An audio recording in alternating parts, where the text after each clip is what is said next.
This video was sponsored by Squarespace, an all-in-one platform to help you build your online presence, complete with tools for online stores, marketing, and analytics. If you have ever come across anybody who owns an iPhone 11 Pro or a Google Pixel 4, chances are they will not shut up about how good their phone's cameras are, but that's okay, ourselves included. So this is Junhao. He has very generously lent us his Google Pixel 4 so we can compare it against the iPhone 11 Pro Max here. And just for the record, he actually had to bring this in from Singapore. You bought this in Singapore and brought it into Malaysia because it is not officially on sale in Malaysia. So yeah, title says it all. We are going to compare the camera features of these two phones. The iPhone and Google Pixel lineups have always had a reputation for having some of the best cameras in a smartphone, so I wanted to see if there was a competition. Starting with the resolution. In terms of actual pixel count, they are actually exactly the same on both phones as main cameras, 12 megapixels, and take a look at this, iPhone on the left, Pixel on the right.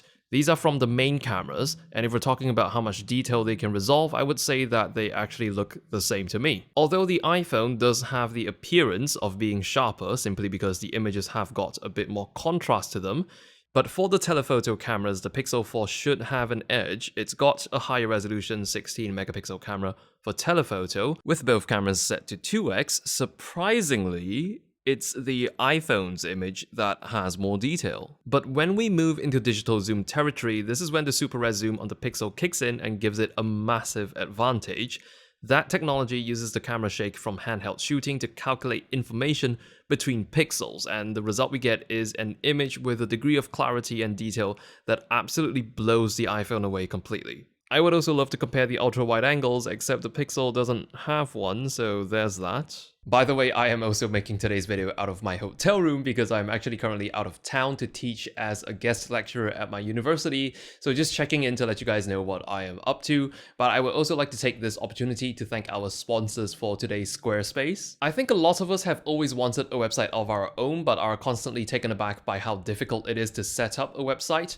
Except it doesn't really have to be if you have the right tools. Squarespace is most definitely one of those tools, and they have been around for a while, so they are really good at doing their jobs of making the process of setting up a website as easy as possible for end users like you and me. Their services cut down on most of the hassle, and they take care of things like domain names, hosting, search engine optimization, so we don't have to worry about them. It's also really easy to design your website to make it look professional when you build it using Squarespace's tools because they have a website builder that is very user-friendly and extremely easy to use. They also provide detailed analytics for your site, and they also provide tools for you to do things like schedule appointments through your website, or even tools for e-commerce so you can actually launch a full-fledged online store through Squarespace. Check out squarespace.com for a free trial, and when you are ready to launch, go to squarespace.com/zproductions to get 10% off your first purchase of a website or a domain.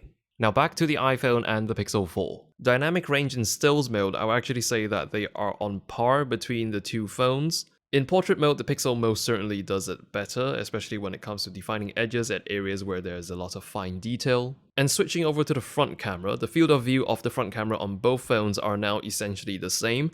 The Pixel 4 no longer has an ultra-wide-angle selfie camera like the one in the Pixel 3, but looking at the images, the dynamic range is a straight win for the Pixel's front camera. Just see how the details outside of the window are being held up so well compared to the one on the iPhone. Both the phones are also capable of capturing live photos, but on the Pixel it is called motion. But the iPhone does have an additional feature where it captures data outside of your frame when you are not shooting with the widest camera, so you can reframe your photo in post. Okay, so now we're in video mode. We're trying to see how both cameras handle exposure changes. Now I know it's a bit dizzying spinning you guys around like this, but it's very directional evening sun right now, so my face is suddenly being hit by direct sunlight, and when I turn around, it's going to fall straight into the shadow. So just trying to see how the phones handle this change in exposure. I would give the iPhone a win for video dynamic range, although for my case, I do find the iPhone to render my skin tones unnaturally red on video. Both of these phones can shoot 4K video. The iPhone 11 Pro can do it up to 60p, but the Pixel 4 tops up at 30 frames per second, which is a bit odd considering pretty much any phone now can shoot 4K 60p. There is actually an official response to that by Google, because apparently 60p takes up too much memory and everyone's still using 1080p. I mean, I personally don't think that's actually the case, but I don't know. Why don't you guys let me know down in the comments? The iPhone's front camera can shoot 4K video up to 60p. The Pixel maxes out at 1080p at 30 frames per second.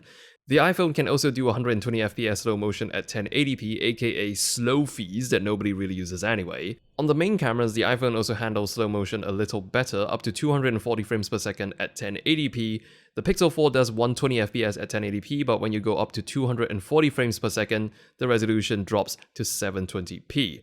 But comparing the 120p footages at 1080p, the compression on the Pixel just looks awful compared to the iPhone. I also mounted both the phones on this weird rig so I can test the video stabilization. This way both the phones get subjected to the same amount of shake. Again, the iPhone is doing a better job than the Pixel when it comes to stabilizing video footage, although the Pixel is actually not doing too bad at all. But the iPhone is also much quicker and seamless when it comes to adjusting exposure in video. Now, night mode is something that we've been looking forward to on both of these phones. It's called Night Sight on the Pixel and it has an astrophotography mode that the iPhone doesn't have. What that is when the phone detects that it is on a tripod, it can take a series of long exposure shots amounting up to 4 minutes in total. The iPhone maxes out at 30 seconds when it's on a tripod, and here are the results. Fortunately, clear win for the Pixel 4, much finer detail there. Also interesting to see that noise levels are quite similar on both phones in this mode, but that is 4 minutes versus 30 seconds, so here's a more real-life situation test where both phones are handheld, so the night sight on the Pixel 4 no longer activates astrophotography mode, and the exposure time is brought down to only a few seconds on both phones. And here I would say that they both look extremely close in terms of detail. Main difference being the Pixel looking much noisier in the darker regions. So there it is, the comparison between the iPhone 11 Pro and the Google Pixel 4, although the Google Pixel 4 does have some things that stand out against the iPhone 11 Pro that are not exactly camera related, for example a 90Hz refresh rate on the screen, and also the Project Soli motion sense radar thing. But we realized one thing upon bringing the phone into Malaysia: that feature is geo-fenced, so it just cuts itself off once it reaches Malaysia.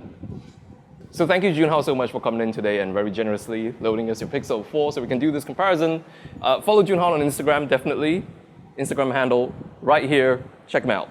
So that's it for today. Vote in the corner of the video or down in the comments, iPhone 11 Pro or Google Pixel 4. Thank you all so much for watching. If you enjoyed today's comparison, do subscribe and hit that bell icon for more videos just like this, and I will see you in the next video. But until then, here's another video of mine, YouTube things you should watch, or if you don't like a computer telling you what to watch, here's one of my latest videos.